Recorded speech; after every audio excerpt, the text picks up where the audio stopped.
The creature with the feline head on the body of an Albion raised his snout and gave a deep yet surprisingly human-sounding roar. Before it could leap over the still-warm body of Penny Cowley and cause yet more horrific carnage among the surviving museum party, a gory spike erupted from the centre of its chest.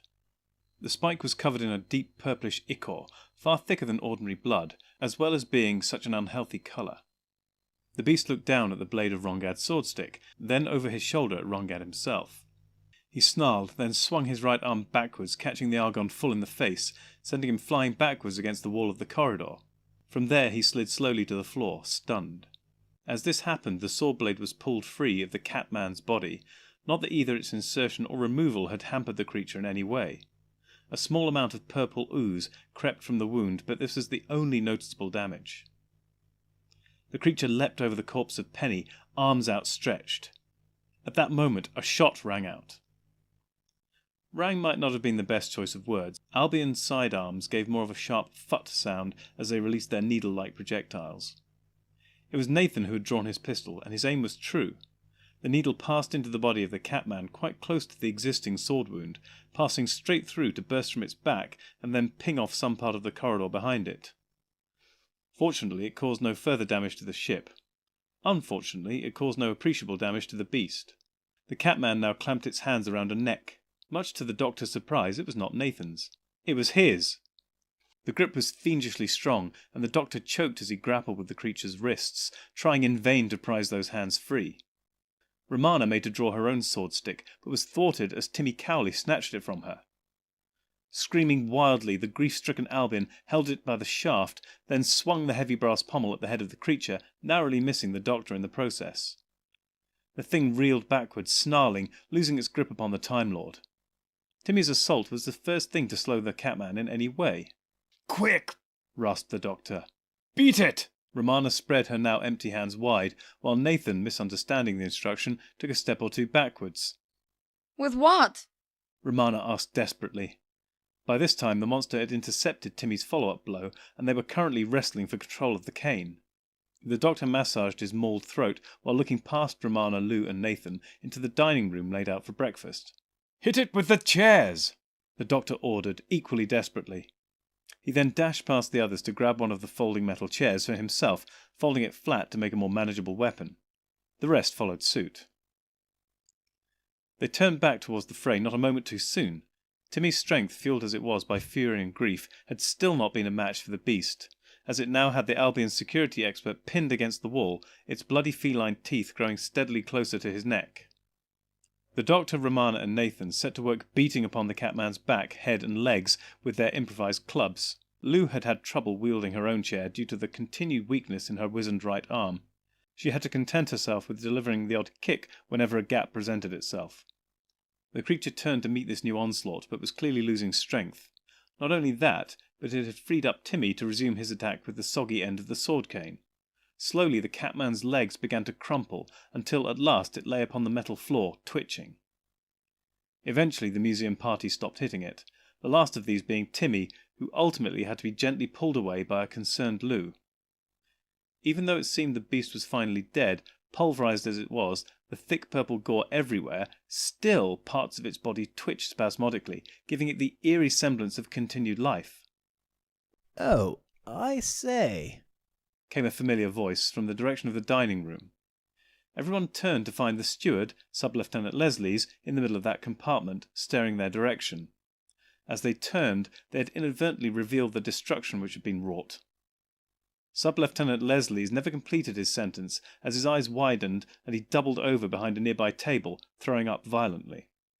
As soon as he was able, casting one terrified glance in their direction, he dashed away towards the front of the ship. Nathan helped Rongad to his feet while they all attempted to take stock of the situation. What was that thing? Romana finally asked. Sub-Lieutenant Leslie's, I believe. The doctor responded. Romana punched him hard in the shoulder for his trouble. Ow! The doctor replied. Then he withdrew his sonic screwdriver and scanned the fidgeting remains of the Catman.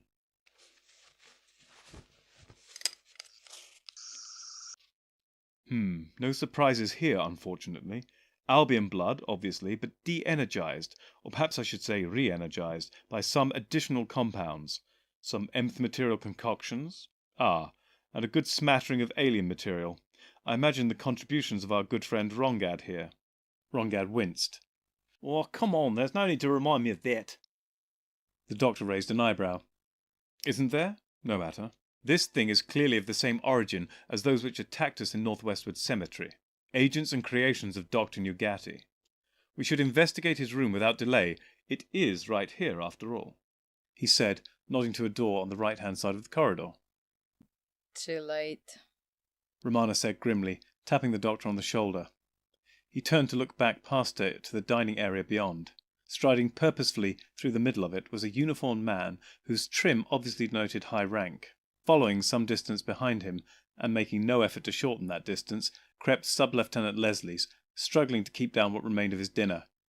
What the devil is going on here? The new arrival barked officiously. My steward tells me there's been some sort of horrific accident. The doctor stepped forward to address the officer.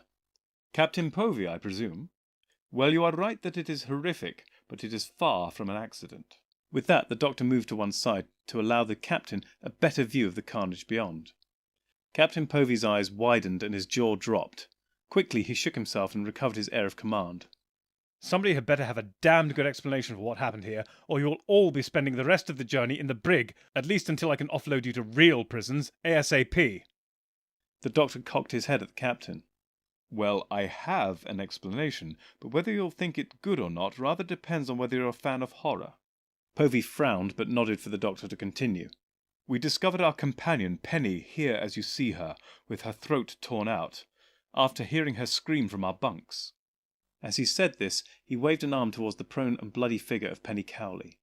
We also discovered this, he continued, now waving towards the battered corpse of the Catman. Standing over her body, teeth bloody, and ready to do the same to us as he had so obviously done to our friend. Here the captain interrupted. That's Dr. Nugatti's manservant, he cried, aghast. You murdered him! The doctor raised an eyebrow. Man, you say? Perhaps you should take a closer look. I can assure you it was self-defence, as I'm sure Mr. Rongad, who is not of our group, would attest to. The captain continued to frown. Leslie's! He barked impatiently over his shoulder at the skulking steward. Get over here this instant. Watch these people while I examine the bodies. Philip Leslie's crept a little closer. Oh, sir, really? Must I? He whined. Povey glared at him. Your one job is to ensure the safety and happiness of the passengers. It is plain to anyone with eyes that you have, once again, fallen down on the job. Leslie's looked glum. Oh, crikey, you've been peeking, he grumbled forlornly. The captain nodded grimly. I'm rather afraid I have, and what's more, thanks to your ineptitude, it seems I have still more peeking left to do. So get up here, quick smart. The steward dawdled up to stand alongside his captain. Much in the way it seemed Albions did not possess the capacity to go red in the face, it appeared they also could not turn green. Nevertheless, Sub-Lieutenant Leslie's did his best to give that impression in monochrome. Watch them! Captain Povey barked, gesturing at the museum party and Rongad. Philip looked relieved to be allowed to watch something other than the bloody corpses. The captain now took a couple of steps closer to the bodies, then stopped dead as he saw the face of Nugatti's manservant clearly for the first time. Dear God! He exclaimed, eyes wide. That's what I said, Rongad supplied, trying to engender a feeling of camaraderie. The captain frowned at him. A series of odd gulping sounds came from Philip Leslie's, whose attention had been drawn to the gory mess once more, leaving him fighting to control his digestive tract.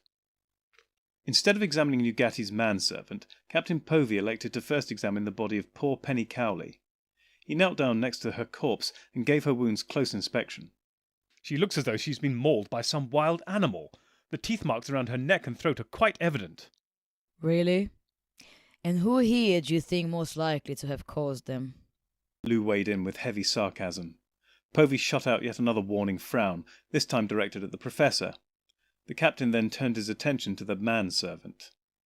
I have never seen anything like this. You obviously gave this man quite a beating, but even I have to admit this is no ordinary Albion's head.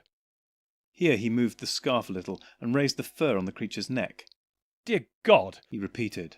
there are stitch marks here, and healing scar tissue. The doctor ducked down next to the captain to get a closer look. The captain glared at him furiously. Just what the hell do you think you're doing? He snapped at the doctor. The doctor looked up from his own examination of the creature's neck. Oh, I was just fascinated by your discovery of scar tissue. We've encountered some of these things before, and are slowly beginning to understand their nature. This is the first time we've noticed evidence of new growth on these bodies. This explanation had done nothing to mollify the captain. However, before he could tell the doctor exactly what he thought of both it and the doctor himself, another voice rang out. What about my wife? This heart-wrenching, broken cry came from Timmy Cowley. His fists and face were balled up with grief-fueled rage, and he was shaking like a plucked bowstring. Clearly he was close to a further violent expression of his inner torment. Captain Povey studied him for a moment before giving a resigned sigh. He took off his dark blue jacket and slowly laid it over the head and body of Penny Cowley. Then he stood up to address his audience.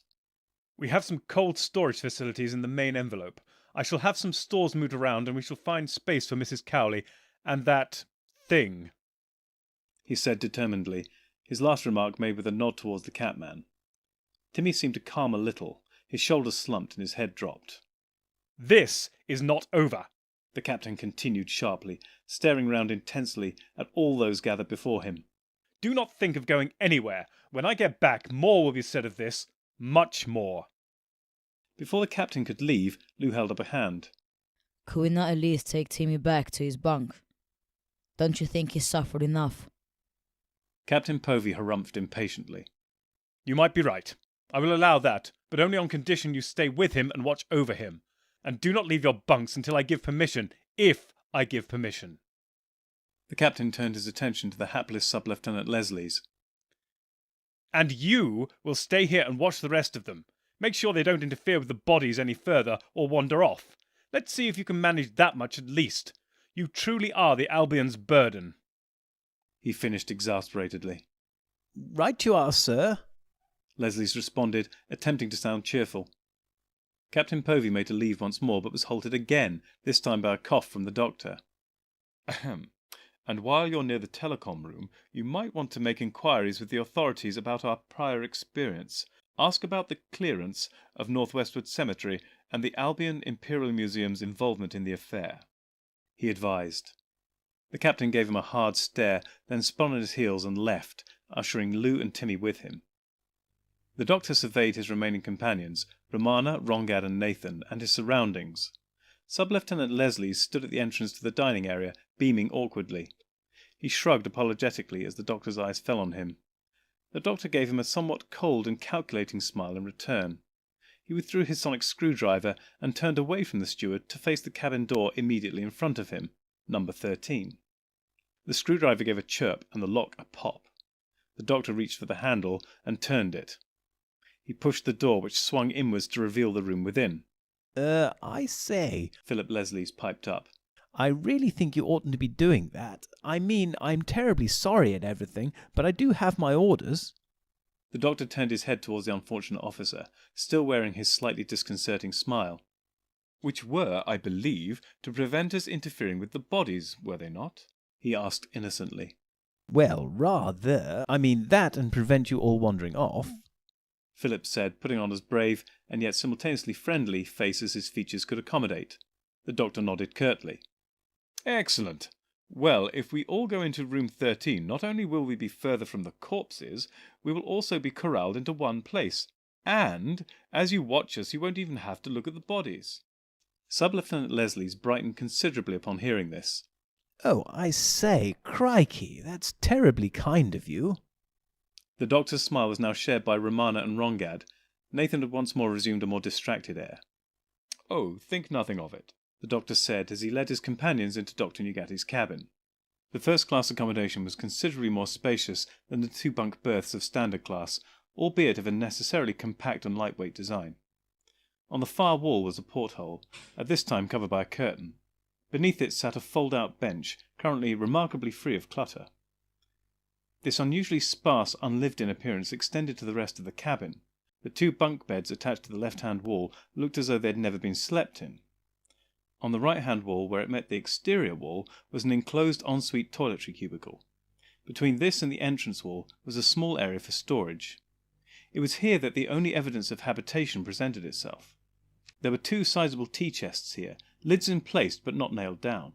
The doctor prized the lid off one, while Nathan, taking it as a cue, wrenched the other free. All four of the companions stared down at their inexplicable contents. The two chests were full of soil. Not entirely full, it turned out, upon closer inspection. Each one contained a void which, coincidentally and worryingly, could probably just contain the body of a man, if seated on the bottom with his knees drawn up to his chest. Romana glanced at the doctor with a growing look of trepidation. Are you thinking what I'm thinking? She asked. The doctor raised his eyebrows with a grimace. I do hope not. It would be terribly redundant if we were similarly maladjusted. However, insofar as these chests are concerned, I suspect we may share common suspicions. The good doctor and manservant certainly seem to have little use for beds, he conceded cautiously. Nathan lowered his head into the chest nearest to him. Oh, really, must you? The doctor asked wearily as the detective dabbed his tongue into the soil. He withdrew his head and looked up at the doctor. Limey, he said simply. I beg your pardon? The doctor said, sounding almost offended. Romana stepped forward, licking the end of her forefinger, dipping it in the soil, then licking it again. Oh, for goodness sake! The doctor cried in exasperation, rolling his eyes frantically. Definitely alkali. Romana agreed with Nathan. The doctor waved his sonic screwdriver in front of their faces, clearly miming, "We have this." He suspended the device above the soil in the nearest tea chest and scanned briefly. It contains lime, among other things, he said grumpily, feeling his thunder had been stolen a little. You fellas do have the oddest habits, Rongad said, shaking his head and smiling. He was standing in the doorway of the toilet cubicle and had clearly been conducting his own investigation. Look what I found, he continued, holding up a rolled piece of polished black leather. And I didn't have to lick anything to get it, he added with a wink. He popped open a fastener and rolled the leather bundle onto the floor between them all. It turned out to be a very compact holder for hypodermic needles, around a dozen in total, each containing some sort of thick ooze or ichor of a variety of unhealthy-looking hues. The doctor waved his sonic screwdriver one more time for emphasis, then quickly scanned the contents of the wallet. Quite the biochemical toolkit, it seems, he pronounced. I can't identify everything present precisely. We need to pop back to the TARDIS for a full analysis. However, I am detecting compounds with elements of nth material, as well as some traces of argon. Rongad nodded grimly. Dr. Nugeti's get-up-and-go kit, he agreed. At that same moment they heard footsteps approaching along the corridor outside, and a cry of, "What the bloody hell?"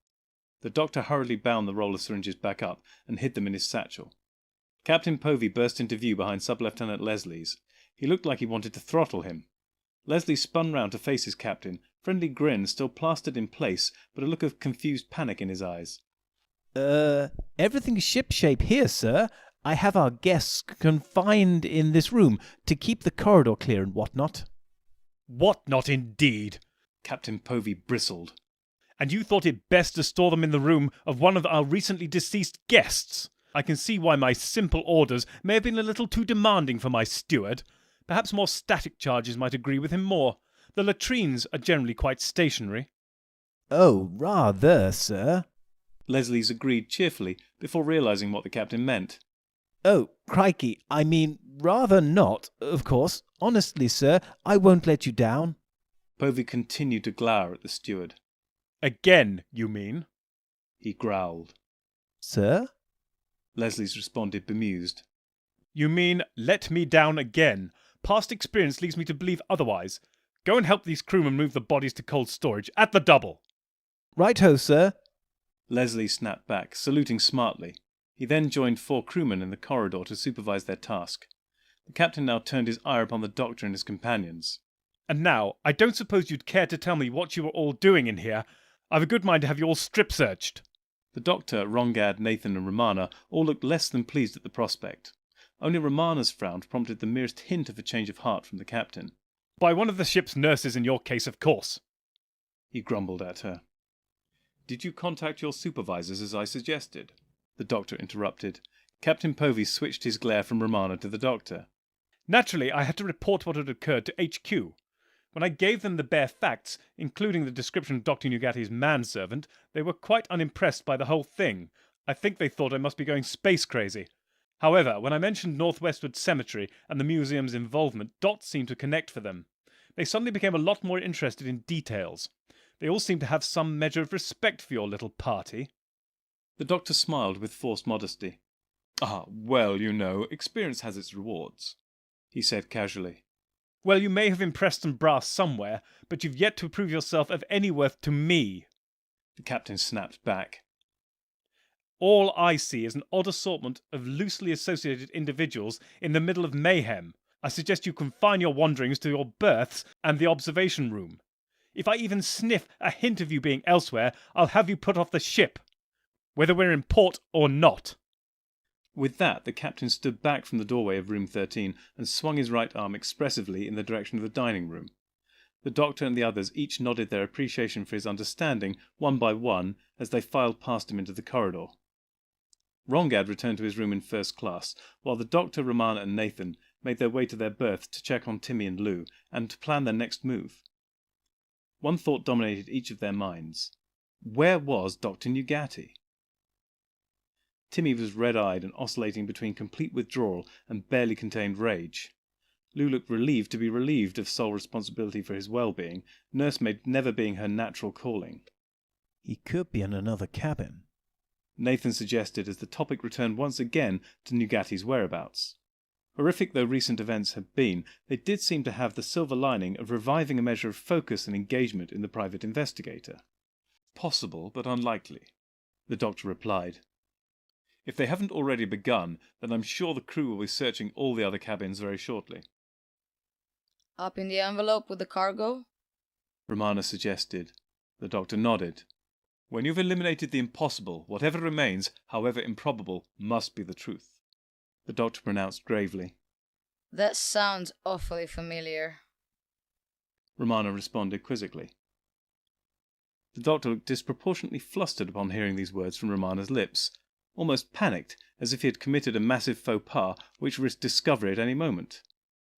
Yes, well, I'm sure I've never said those words to you before. However, I may have been inspired by a famous historical figure, and I have no doubt you have encyclopedic knowledge in that regard. He finished with a forced smile. Romana might have guessed some of the cause of the doctor's discomfort. Oh, I'm sure you've never said it to me, either, she teased. The doctor frowned and shook his head as if to clear it. Anyway, I dare say you are correct in your guess as to Nugatti's location. But how did he get past us? We are, after all, right next to the main stairs. Perhaps there is a second set, Lou suggested. The doctor nodded. It's possible, and may well bear further investigation. However, wherever Nugatti is currently stowed, he is going nowhere, at least while we're in deep space. So I suggest we get what sleep we can and continue our search after breakfast. One of us should stay awake on watch, with eyes and ears open, in case we do get some sign of Nugatti trying to use the stairs here. Everyone agreed, and the doctor elected to take first watch. The plan paid off sooner than expected, but not by Nugatti putting in an appearance. The doctor's hour-long shift over, he had leaned down from the top bunk and was prodding Romana awake with his sonic screwdriver. At that moment they both heard multiple footfalls coming down the steps from above. Peeking out through the gap in the curtains of their berth, the two Time Lords saw 4 crewmen clattering into the metal-floored corridor. One of them rapped smartly on the door to the flight deck. A second later it was opened by Captain Povey himself. Report! He barked at the sailor. Sir, the bodies are all stored in cold storage locker D. All the food supplies from there distributed among lockers B and C. I've made a full revised manifest, sir. As he said this, the crewman handed the captain a small notebook. Very good, Chief Petty Officer Twerpy. It's nice to see somebody in this crew taking their duties seriously. Which brings me neatly onto the subject of Sub-Lieutenant Leslie's. He hasn't by any chance locked himself in cold storage. No, sir, Twerpy barked back. A pity. Povey responded wistfully. No, sir, we discovered something odd and Sub-Lieutenant Leslie's decided to stay on site and keep an eye on things. Twerpy explained. An unusual level of decisiveness, almost competency, from our steward there. What odd thing did you uncover? Sir, it looked like someone had been trying to root through one of the cargo pens. The door had been left open on pen 12A, and things had been shifted around a bit. Nothing missing, none of the crates inside opened either. Almost like we disturbed someone in the act of looting. Anyway, we checked inside and made sure no one was hiding in the pen itself, then chained it up with extra padlocks to ensure no one gets in there again. Captain Povey nodded his approval. Very good, Chief Petty Officer. And Leslie's opted to stand guard. Wonders will never cease. At that, the captain flicked a lever on the wall, and the bottom section of the steps to the main envelope folded up to form a robust-looking hatch in the ceiling. That should keep things secure for now. A security detail needs forming to conduct a proper search of the envelope, appropriately armed, of course. Chief Petty Officer Twerpy looked a little uncomfortable and awkward. But, sir, what about Sub-Lieutenant Leslie's? I mean, you've just shut him in. What if there is a dangerous maniac on the loose up there? Well, I suppose now there are two, the captain said with a chuckle. No, seriously though, our good steward should know how to operate the step mechanism from above, if he needs to come down. Should know, he then added with a wink. The captain and the 4 crewmen all entered the forward compartment containing the flight deck and other crew stations, the door closing behind them. The doctor swung himself down from the upper bunk to sit next to Romana on the lower one. We have to get up there, he said simply. We need to catch this Nugatti fellow before he jumps ship with the Scarab and does, well, whatever it is he's going to do with it. Romana nodded, but it was clear she had some reservations. Agreed. However, the captain did say he'd throw us into space if he caught us wandering around. And I'm sure they'll hear us straight away if we try and lower the steps here. The doctor frowned, recognizing the truth to her words. Yes, we should certainly try and put off any awkward encounters with the good captain for as long as possible. However, in the event of us running into him, I suggest we tell him we are making our daily pilgrimage to honour the body and spirit of our fallen comrade, in line with the most sacred of Xeron practices and traditions. Romana frowned at him. Do the Xerons actually do that? She asked curiously. The doctor shrugged. I haven't the faintest idea. However, hopefully neither do the Albions. Romana allowed the doctor a single chuckle. Fair enough, she said. But that still leaves us with the problem of how to get into the envelope without using the boarding steps. At this final statement, the curtain in front of them parted slightly, and Nathan Ivan's head poked through, crumpled fedora and all. I couldn't help hearing your conundrum there, he said, reasonably cheerfully, if still looking a little haunted. And I think I have a solution. The doctor opened his hands, gesturing for him to elaborate. Well, it just so happens that the sanitary cubicles have a small schematic of the gondola printed on the backs of the doors. I noticed there's another set of steps at the very rear of the gondola. I think we could use them, and I suspect Nugatti already did. The doctor nodded appreciatively. Very good. Excellent use of your investigative skills. Now, I think it best if you leave the rest to Romana and myself. The fewer of us are creeping around, the more discreet we can be. Nathan shook his head vehemently. No way. I'm going with you all the way on this. I've a feeling this Nugatti plans to unleash a whole heap of trouble, one that will damn us all. And the longer you keep arguing with me, the more likely you'll wake the others up. Then you'll have a real party on your hands. The doctor narrowed his eyes at Nathan, scrutinizing him intently. You have a feeling, eh? Just playing a hunch, are we, detective? Well, it seems three's company, and since we do not want a crowd, I suggest we head off without delay. The doctor, Romana, and Nathan crept through the observation room, heading towards the stern of the ship. It was still early morning, and fortunately neither crew nor passengers were around as they traversed it, and then on into first class.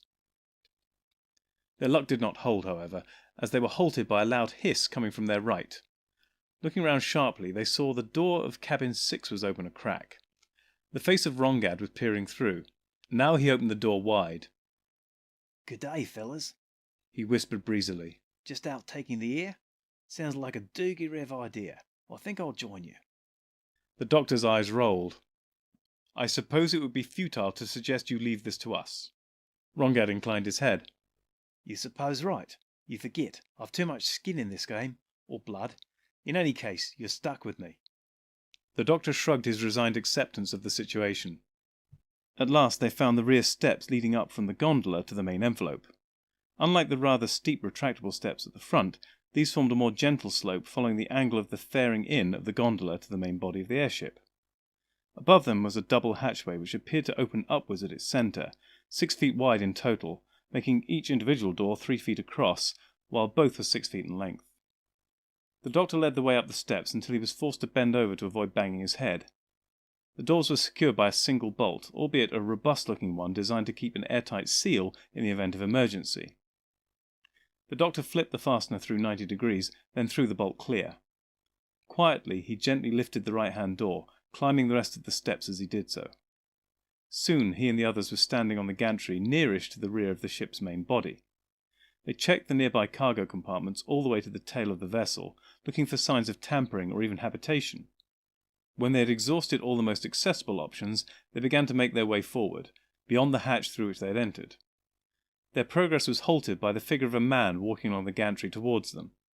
"Oh, hello," it said brightly. "Fancy seeing you here." Sub-Lieutenant Leslie's face then fell as a realization suddenly hit him. "Oh, crikey. I don't think you're really supposed to be here," he said with embarrassment. "On the contrary," the doctor replied. "We are simply observing the ancient Xeron custom of Moulinex, the daily honouring of our fallen dead. No one in good conscience could prevent us fulfilling our religious obligations." "Oh, rather," Philip Leslie said contritely, beaming once again. "One wouldn't dream of pooh-poohing such things. I quite understand. Would you like me to show you to where your friend is, lying in state?" That is most kind. Romana replied, adding her weight to the pretence. The steward began to lead them towards the prow of the ship. They had not gone very far, however, when Nathan grabbed Philip's arm, pulling him to a halt, the rest of the party following suit. "Tell me, sir, is there anyone else up here at the moment?" Philip Leslie shook his head. "Oh, I say, hardly. It was a lonely and thankless watch up here, but somebody had to do it," he told them proudly. "Then who's that?" Nathan asked, pointing ahead of them and a little above the gantry. About 7 feet up one of the ladders leading to the spine of the ship hung a well-dressed figure in black. He was wearing tails over matching trousers and a starched white shirt with high-standing collar. Around this collar was wrapped a thin black bow tie. Even at this distance, flashes of light could be seen, reflections from the round lenses of metal-rimmed spectacles. The Albion's slicked back white hair looked almost like part of his flesh. There could be no doubt. They had found Dr. Nugatti. The entire party dashed forward, leaving Sub-Lieutenant Leslie standing shocked and confused. Then the doctor stopped dead, spreading his arms wide to detain all those with him. "What are you playing at?" Rongad asked, for the first time displaying outright hostility towards the doctor. "Look!" the doctor cried, nodding up at the white-haired gentleman. By now they were only 10 meters away from the suspended Albion. They realized he had one hand free of the ladder. With it, he trained a pistol on them.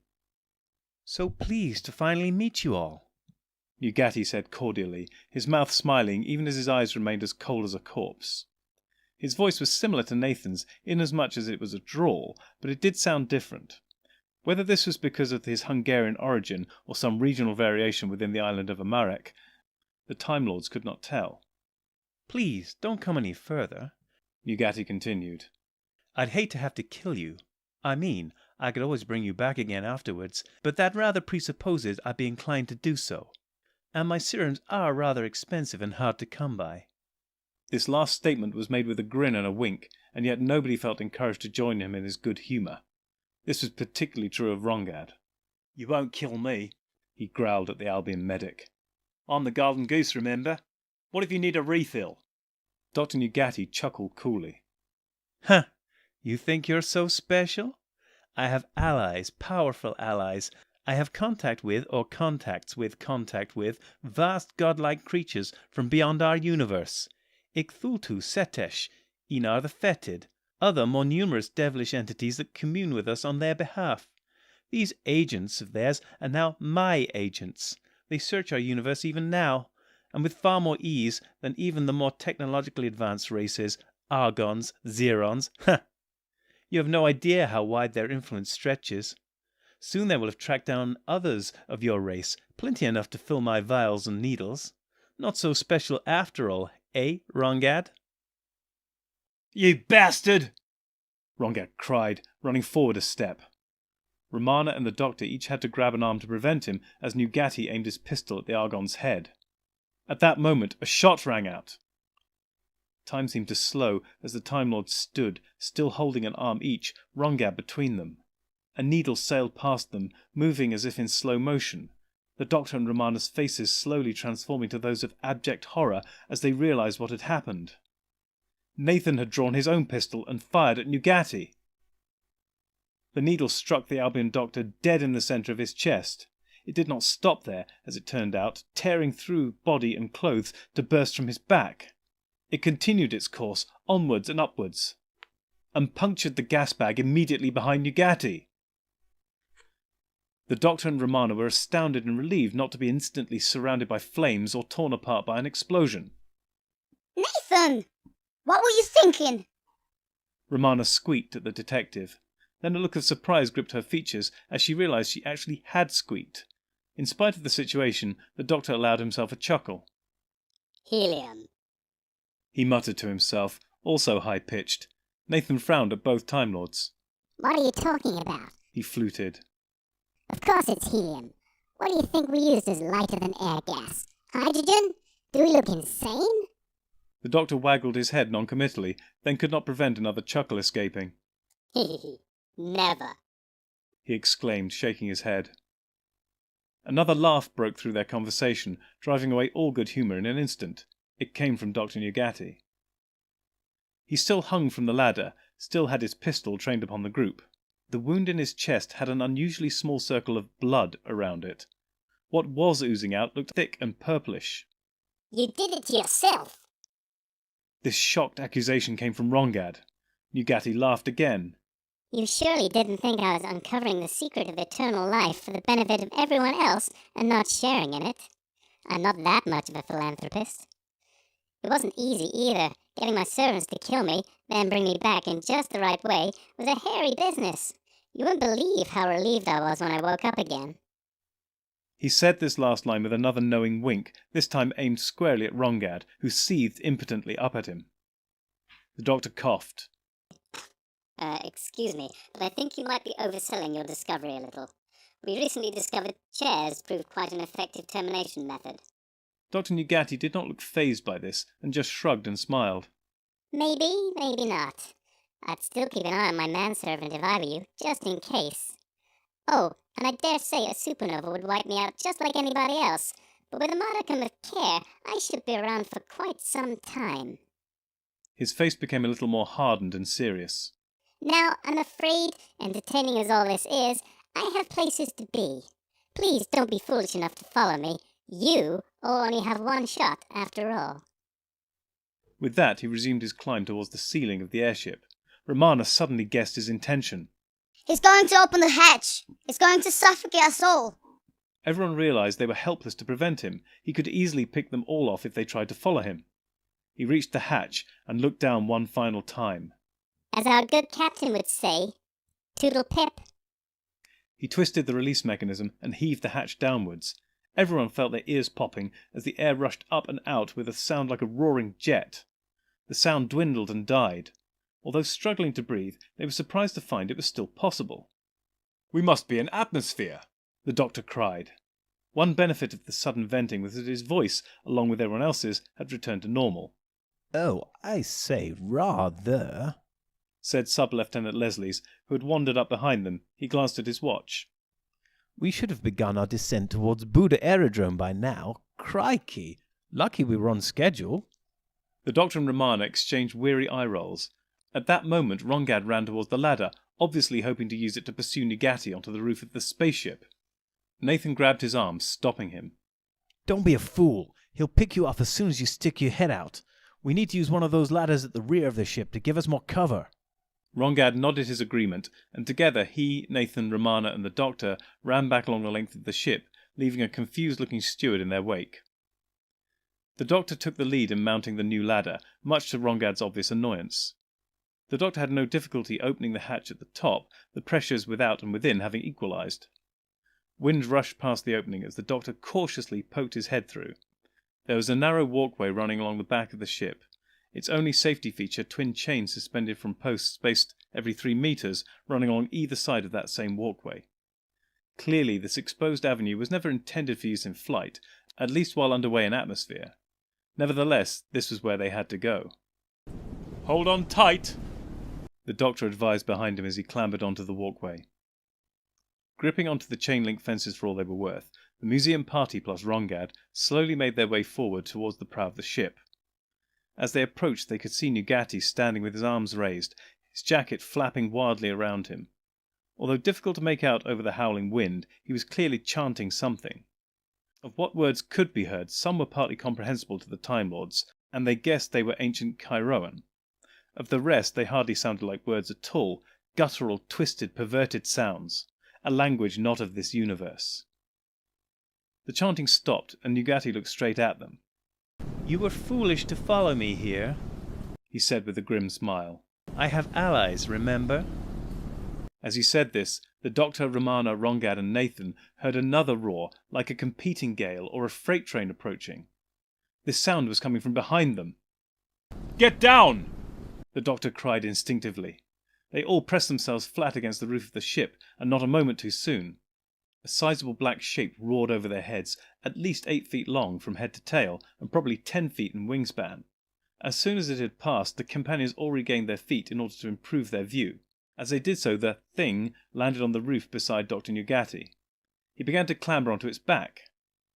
In many ways, the entity resembled the creature which had been summoned in the hall of Dunbar House, only instead of roaring flame, this thing seemed to consist of nothing but impenetrable oily black smoke. I've got an idea, Nathan cried. As he said this, Nugatti finally achieved a position on the creature's back to his liking. Once again, he said with a cheery wave. Toodle pip. As he said this, there was a dull clang, the tolling of a bell. Nathan stood with the phoenix bell in his hand. For a second time, a sound like an approaching tornado came from behind the party. The phoenix landed gracefully beside Nathan on the roof of the ship. Thankfully, for now, the ship itself did not ignite. Go get him, boy! Nathan cried, pointing at the black winged thing with Nugatti perched on top. The black creature launched from the ship, twisting away from them. The phoenix launched after it, hot in pursuit. The museum party plus Rongad watched the twisting chase as both entities flew ever onwards into a storm-tossed darkened sky. Eventually, all was lost to distance and the clouds. Romana turned to face the Doctor. I suppose there's a chance the scarab might have dropped onto Hung-Arean. Perhaps last forever, or at least for generations. The Doctor pursed his lips. But even if that were so, it would still leave this system in its somewhat fractured state. Then again, inconvenient as that would be for us, it might be an acceptable outcome with regards avoiding further, greater trouble. Romana waggled her head noncommittally. I suppose you might be right. And we could always have the TARDIS towed out of the system by some obliging non-Albion vessel. But I sense you don't believe this is the case. The Doctor chuckled mirthlessly. When have we ever been that lucky? Lucky 13 may prove a very sick joke indeed. He looked around him, then stared Romana dead in the eyes once more. I suspect we have much work ahead of us on Hung-Arean.